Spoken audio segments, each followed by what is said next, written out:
Hello everyone, जुड़ चुके हैं आप अपने चैनल साइंस क्लासेस के साथ। संडे सीरीज में स्पेशली आज हम पढ़ने जा रहे हैं एक्सरसाइज 7 के क्वेश्चन। बेसिकली जो भी न्यूमेरिकल क्वेश्चंस हैं उन्हीं को यहाँ पे इंक्लूड किया गया है। तो हम सीधे न्यूमेरिकल की तरफ आगे बढ़ते हैं बिना टाइम वेस्ट किए हुए। क्वेश्चन नंबर 1 आपके पास सामने दिख रहा होगा। The wavelength of the wave produced on the surface of the water is 20 centimeter. If the wave velocity is 24 meter per second, calculate number of waves produced in 1 second. इसका मतलब यहां पे पूछा क्या गया है, number of wave produced in 1 second is termed as frequency. तो यहां पे आपसे क्या पूछा गया है, फ्रीक्वेंसी यानी कि f कितनी है। अब यहां से f निकालने के लिए हमने फॉर्मूले पढ़े हुए हैं कौन कौन से। v यानी कि speed equals to F lambda, तो हम डायरेक्टली फॉर्मूला एप्लीकेबल करते हैं v equals to F into lambda. हमें f निकालना है तो हम क्या करते हैं, फ्रीक्वेंसी ही अलग से पुट करेंगे v अपॉन लेमडा। जो डेटा आपको दिया गया है, वेवलेंथ है आपके पास lambda equals to 20 centimetre, metre में कन्वर्ट करेंगे इसको तो 20 अपॉन 100 मीटर। इसके बाद यहां पे अगर हम बात करें स्पीड की तो v हमारे पास मेंशन की गई है 24 मीटर पर सेकंड। वैल्यू यहां पे पुट करेंगे स्पीड की 24 और अपॉन में 20, अपॉन में 100 है ऊपर चला जाएगा इंटू 100, इसको डिवाइड करेंगे तो 5 टाइम्स ये कैंसिल आउट हो जाएगा। सिर्फ 5 टाइम्स जाएगा, ये 0 नहीं आएगा। फिर यहाँ पे बात करेंगे 24 इंटू 5, ये हो जाएगा 120। तो फ्रीक्वेंसी की बात करेंगे तो 120 हर्ट्ज आपके पास देखने को मिलेगी। ये आपके पहले पार्ट का आंसर हो जाएगा। दूसरा पार्ट आपका यहाँ पे मेंशन किया गया है the time in which one wave is produce. एक वेव प्रोड्यूस होगी तो यहाँ पे फॉर्मूला दूसरा वाला वर्क करेगा, f equals to 1 upon T. Frequency equal हो जाएगी टाइम पीरियड की, तो टाइम पीरियड कितना हो जाएगा 1 अपॉन फ्रीक्वेंसी यानी कि 1 अपॉन 120। इसको फर्दर सॉल्व करेंगे तो ये हो जाएगा 8.3 सेकेंड। ये आपके पास यहाँ पे आंसर आने वाला है 8.3, और साथ में चूंकि डेसिमल प्लेस नीचे है तो इसमें अपॉन में अभी सीरीज बचेगी 1000 नंबर की, इसको हम ऊपर लेके जाएंगे तो 8.3 into 10 to power -3 second answer होने वाला है। फिर यहां पे बात करते हैं अगले क्वेश्चन की। क्वेश्चन नंबर 2 मेंशन किया गया है calculate the minimum distance in air required between the source of sound and the obstacle to hear and echo. एक छोटा सा कॉन्सेप्ट याद रखिएगा, फॉर इको नॉर्मल जो आप बोलते हैं वो भी तो दीवार से घर के टकराती होगी ना साउंड, और वो भी आपके कानों तक आती है, पर हम सुनते तो हैं लेकिन हमें इको जैसा नहीं लगता है, क्योंकि इको के लिए जनरेशन की कंडीशन है कि आपको 0.1 सेकंड का गैप चाहिए दो आवाजों के बीच में। मिनिमम गैप कितना होना चाहिए, 0.1 सेकंड का जो टाइम होता है वो चाहिए। तो यहां पे कंडीशन मेंशन की गई है, इको सुनने के लिए मिनिमम कितनी डिस्टेंस होनी चाहिए, अगर स्पीड ऑफ द साउंड इतनी है तो यहां पे हम डायरेक्टली बात करते हैं। Speed of the sound v mention की गई है 350 मीटर पर सेकेंड, और जब इको की बात कर रहे हैं तो लेट यहां पे सोर्स है, ऑब्स्टैकल है, लड़के वापस आएगी d डिस्टेंस, तो टोटल डिस्टेंस कितनी होती है 2d, इसलिए यहां पे जो v का फार्मूला लगेगा वो हो जाएगा 2d अपॉन t। और d हमसे पूछा गया है तो इसको हम ऊपर भेज देंगे, 2 टाइम्स नीचे चला जाएगा तो ये हो जाएगा velocity into time upon 2 equals to distance. Total distance जो होगी वो vt होगी, और जो सिंपल एक साइड की डिस्टेंस की बात की गई है तो vt अपॉन 2 हो जाएगा। v की वैल्यू यहाँ पे मेंशन की गई है 350। अगर 350 मीटर पर सेकंड की स्पीड है साउंड की तो उसको हम 0.1 से मल्टीप्लाई कर देंगे और 2 से डिवाइड, तो ये तो डेसिमल प्लेस एक जीरो को मर्ज कर देगा, इससे डिवाइड करेंगे तो ये हो जाएगा 17.5, यानी कि 17.5 मीटर मिनिमम डिस्टेंस होनी चाहिए ऑब्स्टैकल की, तब आपको इको सुनाई पड़ने वाला है अकॉर्डिंग टू दिस क्वेश्चन। अब बढ़ते हैं नेक्स्ट अगले तीसरे क्वेश्चन की तरफ। What should be the minimum distance between the source and reflector in water so that echo is heard distinctly. वही कंडीशन होगी, टाइम हो जाएगा आपके पास 0.1 second. The speed of the sound in water mention की गई है v इक्वल्स टू 1400 मीटर पर सेकेंड। अब यहां पे इसमें जो डी पूछा गया है वो फिर से वही फॉर्मूला हो जाएगा v into T upon 2। Direct solve करते हैं 1400 क्योंकि मीडियम चेंज है इस वजह से यहाँ पे चेंजेस नजर आने वाले हैं। डेसिमल प्लेस शिफ्ट होगा तो एक जीरो मर्जअप होगा, इससे डिवाइड करेंगे तो ये हो जाएगा 7 टाइम्स और ये एक जीरो। 70 मीटर मिनिमम डिस्टेंस होनी चाहिए वाटर बॉडी में, तब आपको इको सुनाई पड़ेगा क्योंकि वाटर में स्पीड जो होती है वो साउंड की बढ़ जाती है। इसके कंपैरिजन में अगर हम बात करें सॉलिड में तो स्पीड और भी ज्यादा देखने को मिलने वाली है। नेक्स्ट बात करते हैं क्वेश्चन नंबर 4 की तरफ। क्वेश्चन नंबर 4 मेंशन किया गया है, एक आदमी है 25 metre away from the wall produce a sound and receive the reflect. Condition हो गई है कि ये एक दीवार है, इस दीवार के यहां पे कहीं आदमी खड़ा है। अब यहां से लेके यहां तक की जो डिस्टेंस है ये कितनी है 25 मीटर, 25 मीटर डिस्टेंस है। अब क्या होगा, जब ये आवाज यहां से प्रोड्यूस करेगा तो आवाज जाएगी, जाके टकराएगी, टकराने के बाद इसको क्या सुनाई पड़ेगा, इको सुनाई पड़ेगा, क्योंकि रिफ्लेक्टेड साउंड उसको सुनाई पड़ता है। मेंशन किया गया है calculate the time after which he receive the reflected sound if the speed of the sound is 350 metre पर सेकेंड। फॉर्मूला वही लगेगा v equals to 2d upon t। हमसे पूछा गया है t तो फॉर्मूला चेंज हो जाएगा 2d अपॉन v। 2 इंटू 25 ये हो जाएगी टोटल डिस्टेंस, अपॉन में हम यहां पे पुट करेंगे 350। 5 से इसको डिवाइड करेंगे तो 5 5 जा 25, 5 7 जा 70, ऊपर हो जाएगा 10 और नीचे हो जाएगा 70। डिवाइड करेंगे तो 1 अपॉन 7 और फर्दर सॉल्व करेंगे तो ये वैल्यू आपको देखने को मिलेगी 0.143 सेकेंड। अब यहां पे मेंशन किया गया है will the man be able to hear the distinct echo, मतलब क्या इको सुनाई पड़ेगा। तो यहां पे मेंशन करेंगे यस, कॉज क्या होगा यहां पे ओरिजिनल साउंड की एंड रिफ्लेक्टेड साउंड के बीच का जो टाइम इंटरवल है, टाइम गैप, वो कितना मोर देन 0.1 सेकेंड। 0.1 सेकेंड से अगर ज्यादा टाइम गैप होगा तो हमें इको सुनाई पड़ने वाला है। तो ये था क्वेश्चन नंबर 4। बढ़ते हैं क्वेश्चन नंबर 5 की तरफ।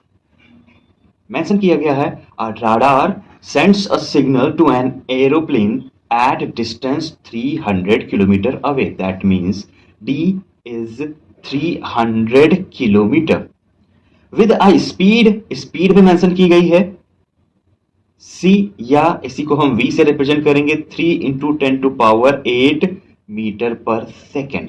After how much time is the signal received back after reflecting from the aeroplane. मतलब कहने का है कि यहां पे कहीं एक राडार लगा हुआ है, राडार ने एक सिग्नल भेजा, यहां पे कहीं एक एरोप्लेन उड़ता हुआ जा रहा था, एरोप्लेन थोड़ा सा ज्यादा खतरनाक बन गया है, यहां से मैसेज सिग्नल गया, एरोप्लेन से टकराया और टकराने के बाद वापस आया। डिस्टेंस इसकी ये वाली कितनी थी 300 किलोमीटर। पूछा गया है टाइम कितना लगेगा टकरा के वापस आने में, तो टाइम निकालना है। टाइम का वही फॉर्मूला हो जाएगा 2d अपॉन v।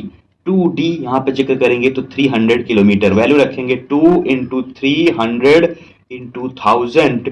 क्यों रखेंगे 1000, क्योंकि मीटर में हमें कन्वर्ट करना है। 3000 मल्टीप्लायर होगा 300 से, तो ये हो जाएगा आपके पास मीटर में, क्योंकि नीचे का डेटा जो ऑलरेडी वाला स्पीड मेंशन की गई है वो आपको मीटर में ही मेंशन की गई है। यहाँ पे लिखेंगे 3 इंटू 10 टू पावर 8। अब यहाँ पे देखने को मिलेगा 20 एंड 30, ये आपको यहाँ पे दिख रहे होंगे। साथ में ये 3 नंबर यहाँ से डायरेक्टली कैंसिल कर देते हैं, तो ये 10 टू पावर 8 जब ऊपर जाएगा तो ये हो जाएगा 2 इंटू 10 टू पावर -3, क्योंकि ऑलरेडी 5 थे, 5 इसको कैंसिल कर देंगे, तो 2 इंटू 10 टू पावर -3 सेकेंड्स में आपको आंसर देखने को मिलेगा। और जब बात करेंगे 0.00 एक डेसिमल 20, तब यहां पे हम डायरेक्टली मेंशन करेंगे 2 सेकेंड। ये आंसर भी हम लिख सकते हैं, दोनों में से कोई भी हमारा वैलिड आंसर होगा।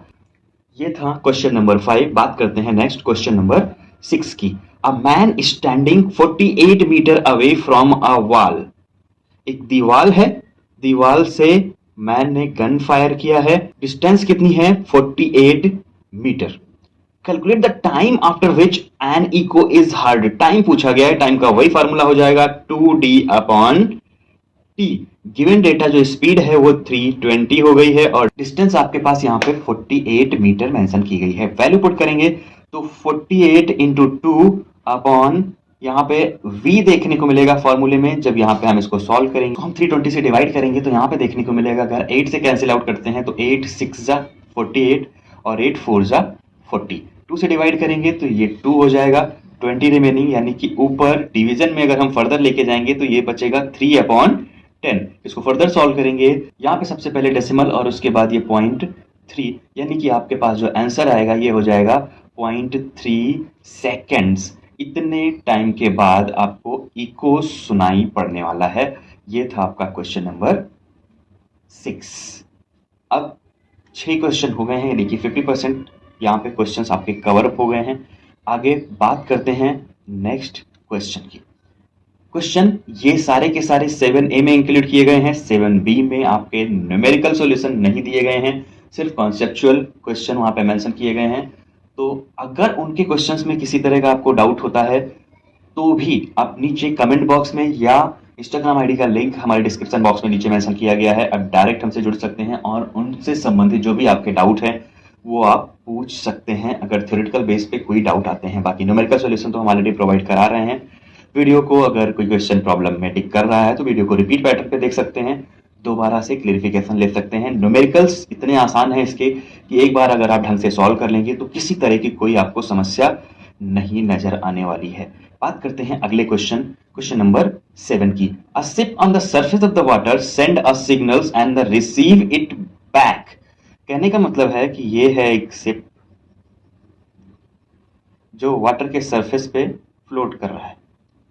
अब ये शिप पानी पे है, फ्लोट कर रहा है, एक सिग्नल भेजता है। Ship on the surface of the water sends a signal and receive it back from the submarine. अंदर यहाँ पे कहीं पे वाटर के अंदर एक सबमरीन थी जो मूव कर रही है, यहां से सिग्नल गया इस सबमरीन को और ये सबमरीन से टकराने के बाद सिग्नल वापस आया। आने और जाने के ड्यूरेशन में जो टाइम लगने वाला है वो है 4 सेकेंड।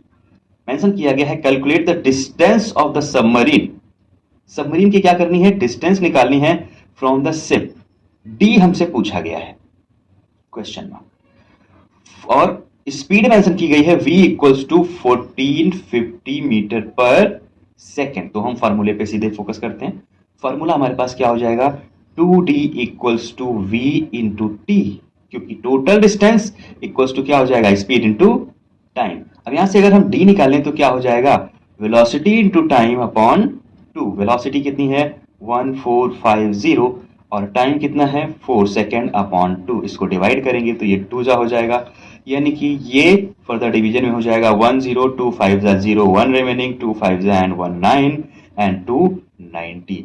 तो ये हो जाएगा आपके पास 2900 मीटर, या फिर इसको हम 2.9 किलोमीटर में आंसर लिख सकते हैं। आर के साथ जो भी आपको सुटेबल लगे दोनों में से आप मेंशन कर सकते हैं, उसके मार्क्स डिडक्ट नहीं किए जाते हैं। तो ये था क्वेश्चन नंबर 7, बहुत ही आसान सा। अगले क्वेश्चन की तरफ बढ़ते हैं। क्वेश्चन नंबर 8 मेंशन किया गया है a pendulum has the frequency of 5 vibration पर सेकेंड, यानी कि यहां पे अगर हम मेंशन करें 1 सेकेंड में कितने वाइब्रेशन हो रहे हैं 5 वाइब्रेशन। तो एक वाइब्रेशन कितने सेकेंड में होगा 1/5 सेकेंड्स में। आगे मेंशन किया गया है an observer start the pendulum and Fyers a gun simultaneously, मतलब एक साथ गन भी फायर किया गया है और पेंडुलम को स्टार्ट भी किया गया है। तो गन फायरिंग और पेंडुलम एक साथ हुए हैं। फिर मेंशन किया गया है he hears an echo from the cliff after 8 vibration of the pendulum, मतलब पेंडुलम में 8 वाइब्रेशन हुए तो 8 वाइब्रेशन में टाइम कितना लगा होगा 8/5 सेकेंड्स, यानी कि 1.6 सेकेंड। ये हो गया आपके पास टाइम। ये जो इतना एक्स्ट्रा डेटा था इससे आपका ये कंक्लूजन निकलना था जो टाइम आपको यहां पे मिल गया। अब स्पीड भी मेंशन की गई है 340 मीटर पर सेकेंड। केस इको का है। 2d इक्वल्स टू क्या हो जाएगा, v इंटू टी, और d इक्वल हो जाएगा v into T upon 2। Divide करेंगे 340 इंटू टाइम 1.6 अपॉन में 2। इसको हम फर्दर डिवाइड करेंगे तो ये हमारे पास हो जाएगा 0.8। इसको फर्दर सॉल्व करेंगे 0.8 टाइम, तो ये आपको आंसर मिलने वाला है 272 मीटर आंसर। ये था क्वेश्चन नंबर 8। नेक्स्ट बात करते हैं क्वेश्चन नंबर 9 की। मेंशन किया गया है a person standing between the two vertical Cliff. दो वर्टिकल क्लिफ हैं, इस तरह से एक चोटी है और दूसरी चोटी ये, और इसके बीच में यह पर्सन कहीं पे खड़ा हुआ है। यहां पे जब बात करते हैं, प्रोड्यूस करता है ये वर्टिकल क्लिफ के बीच में साउंड, फिर टू सक्सेसिव इकोज। यहां पे जो साउंड उसने प्रोड्यूस की उसकी बात नहीं की जा रही है, दो सक्सेसिव इकोज सुनाई पड़ते हैं, एक 4 सेकंड पे, एक 6 सेकंड पे। अगर हम इस क्लिप को ए मान लें और इसको बी मान लें, तो हम इमेजिन करते हैं इधर की तरफ से इसको 4 सेकंड में और इधर की तरफ से इसको 6 सेकंड में इको सुनाई दिया है। Calculate the distance between the Cliff. इनके बीच की क्लिफ की जो टोटल डिस्टेंस है उसकी बात की गई है।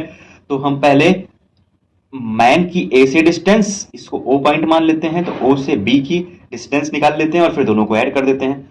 तो एक ऑप्शन ये हो सकता है। एक ऑप्शन हम डायरेक्टली टोटल इको को एक साथ समेशन कर सकते हैं, तो वो भी हम यहाँ पे ऑप्शन एप्लीकेबल कर सकते हैं।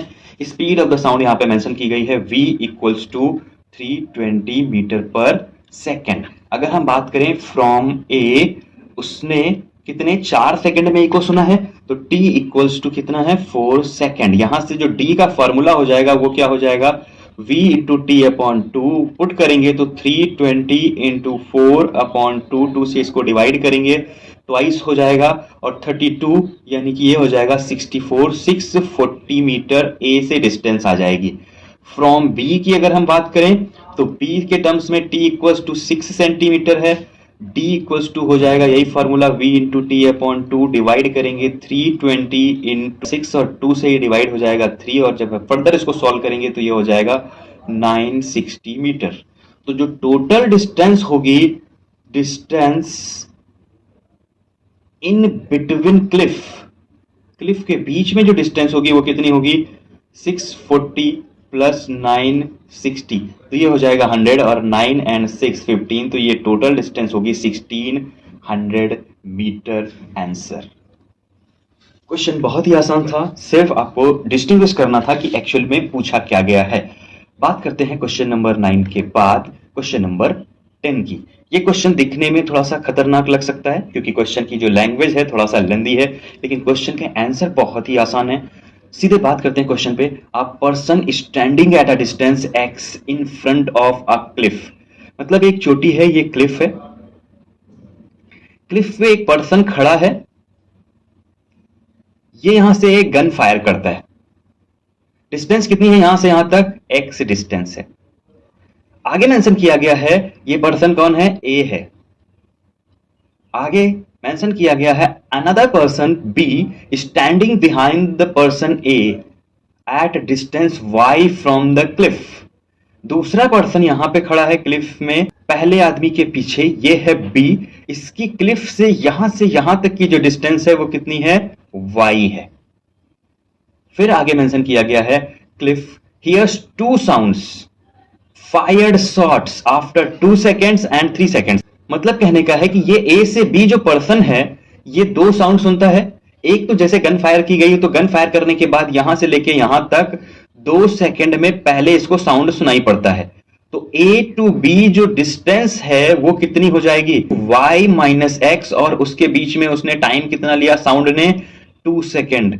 तो टोटल डिस्टेंस कितनी ट्रेवल हुई, y माइनस एक्स, और टाइम कितना लिया, 2 सेकेंड। हम यहाँ पे 2D एप्लीकेबल नहीं कर रहे हैं, हम डायरेक्ट पूरी डिस्टेंस की मेजर कर रहे हैं। और जब बात करेंगे डिस्टेंस की y माइनस एक्स, तो कितना हो जाएगा, y minus x. Distance equals क्या हो जाता है, वेलोसिटी इंटू टाइम, और वेलोसिटी मेंशन की गई है 320, तो डायरेक्टली मेंशन करेंगे 320 इंटू 2 यानी कि 640। ये आपके पास आने वाला है y minus x equation 1। Next बात की गई है 3 सेकेंड, यानी कि कहां से, पहले साउंड इको कब सुनाई पड़ेगा, साउंड ट्रेवल करेगा ए से पहले क्लिफ की तरफ x डिस्टेंस, और फिर मूवमेंट करेगा क्लिफ से पर्सन बी तक, यानी कि जो टोटल डिस्टेंस कवर हुई है कब? बी से ए से होते हुए पहले क्लिफ और क्लिफ से बी की तरफ, तो टोटल डिस्टेंस कितनी लगी इसमें? y plus x. पहले x डिस्टेंस ट्रेवल की और फिर टोटल y डिस्टेंस ट्रेवल की, तो टोटल टाइम कितना लगा? y plus x distance travel करने में 3 सेकेंड्स, क्योंकि वो 3 सेकेंड के बाद क्या सुन रहा है? ई को सुन रहा है। तो आपके पास जो यहां पे फॉर्मूला बनेगा ये हो जाएगा velocity into time, that means that 320 into 3। और जब हम इसको फर्दर सॉल्व करते हैं तो यहां पे हमारे पास जो डेटा आएगा वो हो जाएगा 960। ये हो जाएगा आपके पास सेकेंड इक्वेशन। तो देखिए y माइनस एक्स और y प्लस एक्स दो इक्वेशन बनी है 640 और 960। इनको हम सॉल्व करें तो दोनों को अगर इक्वेशन 1 एंड इक्वेशन सेकेंड दोनों को ऐड करें तो y minus X equals to 640, y plus X equals to 960। Solve करेंगे तो देखिए एक प्लस एक माइनस एडिशन कर रहे हैं तो दोनों कैंसिल आउट हो जाएंगे। ये हो जाएगा 2y इक्वल्स टू 0, 640 एंड 9616 16। तो यहां से जो y का डेटा है ये कितना हो जाएगा? 800, क्योंकि 1600 को जब हम 2 से डिवाइड करेंगे तो ये हो जाएगा y equals to 800 metre distance travel होगी y की। अब y कैलकुलेट हो गया है तो y किसी भी इक्वेशन में पुट करके हम x की वैल्यू निकाल सकते हैं। y आया है, लेट यहां पे अगर हम पुट करें y की वैल्यू तो x कितना हो जाएगा? x इक्वल हो जाएगा 960 माइनस 800, तो ये 160 मीटर हो जाएगा। यानी पर्सन A स्टैंड कर रहा है कहां पे? क्लिफ से 160 मीटर डिस्टेंस पे, और B कितने पे है? 800 मीटर डिस्टेंस पे। ये आपके पास दोनों हो जाएंगे आंसर। क्वेश्चन की लैंग्वेज थोड़ा सा ट्विस्टेड थी, चीजें ज्यादा अननोन टर्म्स में मेंशन की गई थी, लेकिन आसान सा क्वेश्चन था। अगर सिर्फ कॉन्सेप्ट आपको समझ में आ गया कि ए से बी और बी से ए के बीच के क्या सिनेरियो बन रहे हैं, ये आसानी से सॉल्व हो जाता है। फिर नेक्स्ट बात करते हैं question number 11। Question number 11 mention किया गया है on sending an ultrasound wave from a ship towards the bottom of the sea. ये शिप यहां पे ट्रेवल कर रही है, शिप यहां से सिग्नल ट्रेस करती है, भेजती है, और ये सरफेस पे टकराती है ओशियन के और वापस से आ जाती है। इसको रिसीव बैक देखने को मिलती है। इसमें टाइम लगता है 1.5 सेकेंड का। काफी अच्छा खासा टाइम लग रहा है क्योंकि साउंड की वेलोसिटी स्पीड वाटर में ज्यादा होती है। मेंशन किया गया है v इक्वल्स टू 1400 मीटर। तो इसकी डेप्थ कितनी होगी, गहराई कितनी होगी, सिर्फ यही बताना है। तो हम डायरेक्ट फॉर्मूला लगाएंगे क्योंकि 2d टोटल डिस्टेंस हो जाएगी, तो 2d इक्वल्स टू यहां पे लगेगा v इंटू टी। तो d इक्वल्स टू क्या हो जाएगा? v into T upon 2। Value put करेंगे, v हमारे पास है 1400 इंटू टाइम है 1.5 अपॉन 2, डिवाइड करेंगे तो ये हो जाएगा 7 टाइम्स। ऊपर बचेगा आपके पास 700 इंटू 0.5, एक डेसिमल प्लेसेस के साथ मर्ज अप हो जाएगा। 15 7 जा 105 और एक जीरो है तो 1050 मीटर आपके पास आंसर आने वाला है। ये था क्वेश्चन नंबर 11। नेक्स्ट बात करते हैं क्वेश्चन नंबर 12 की। ये क्वेश्चन थोड़ा सा कॉन्सेप्ट बेस है। यहां पे आपको सिर्फ आइडेंटिफाई करना है डेटा, और उनके बीच में क्वेश्चन में मेंशन किया गया है कंपेयर्ड। कंपेयर का मतलब यहां पे हमें तुलना करनी है। किसके टर्म्स में मेंशन कर सकते हैं हम? रेशियोज के टर्म्स में। एम्पलीट्यूड की, किसके बीच में? ए एक वेव ब्लू कलर की दिख रही होगी आपको, ए वेव है, और दूसरी रेड कलर की है, बी वेव है। एम्पलीट्यूड की बात कर लेते हैं। Amplitude of A directly mention किया गया है। यहां पे एम्पलीट्यूड क्या होती है? ये मैक्सिमम डिस्टेंस जो मेजर की जाती है कितनी है? 10 सेंटीमीटर। तो एम्पलीट्यूड ऑफ ए हो गई 10 सेंटीमीटर, एम्पलीट्यूड ऑफ बी हो गई हमारे पास कितनी? 5 सेंटीमीटर। तो ये 5 सेंटीमीटर हो गई। ए और बी के बीच में ये हमारे हो गए एम्पलीट्यूड। अब इनका अगर हम रेशियो निकालें ए रेशियो बी तो ये हो जाएगा 10:5, डिवाइड करेंगे तो ये हो जाएगा 2:1। That means A is to B equals to 2:1। ये आपके पास पहले पार्ट का आंसर हो जाएगा। फिर दूसरा केस मेंशन किया गया है। यहां पे थोड़ा सा कॉन्सेप्ट समझना, बच्चे बहुत गड़बड़ी करते हैं, यहां पे गलतियां ज्यादा देखने को मिलती हैं। The wavelength of the two waves, दोनों वेव्स के वेवलेंथ की बात की गई है, यानी कि लेम्डा ऑफ ए। लेम्डा क्या होता है? लेम्डा एक वेव को कंप्लीट करने के लिए जितनी डिस्टेंस ट्रेवल होती है वो लेम्डा कहलाती है। मतलब अगर हम बात करें वेव ए की तो ये कहां पे 8 सेंटीमीटर पे कंप्लीट हो जा रही है, तो वेवलेंथ कितनी हो जाएगी? 8 सेंटीमीटर ऑफ ए। लेकिन अगर हम बी वेव की बात करें तो यहां से देखिए एक पार्ट यहां से लेके 8 तक तो सिर्फ आधी वेव कंप्लीट हुई है। पूरी वेव कितने में कंप्लीट हो रही है? 16 सेंटीमीटर डिस्टेंस में। तो इसका वेवलेंथ होगा 16 सेंटीमीटर। तो लेमडा ए अपॉन लेमडा बी को रखेंगे तो 8 अपॉन 16 1 और ये 2 डिवाइड करेंगे तो lambda A ratio lambda B equal होगा 1:2 के। ये यहां पे आपका आंसर बनने वाला है क्वेश्चन नंबर 12। तो न्यूमेरिकल सेक्शन की जो भी समस्याएं थी वो यहीं पे कंप्लीट होती हैं, सारे न्यूमेरिकल्स यहाँ पे कंप्लीट होते हैं। उम्मीद है अच्छे से समझ में आ गए होंगे। पीडीएफ इनका चाहिए तो नीचे टेलीग्राम चैनल का लिंक दिया गया है, आप डायरेक्टली जुड़ के वहां से पीडीएफ डाउनलोड कर सकते हैं, न्यूमेरिकल सॉल्यूशन के पीडीएफ भी। इसके अलावा समराइज्ड रिवाइज्ड नोट भी आपको प्रोवाइड कराए गए हैं थ्योरेटिकल पोर्शन के, ताकि वहां से आप अंडरस्टैंडिंग कर सकें कि इस चैप्टर को आप कैसे समझते हैं, रिकॉल कर सकते हैं last duration of the examination में। दोस्तों के साथ शेयर करना मत भूलिएगा, और अगर चैनल अभी तक सब्सक्राइब नहीं किया है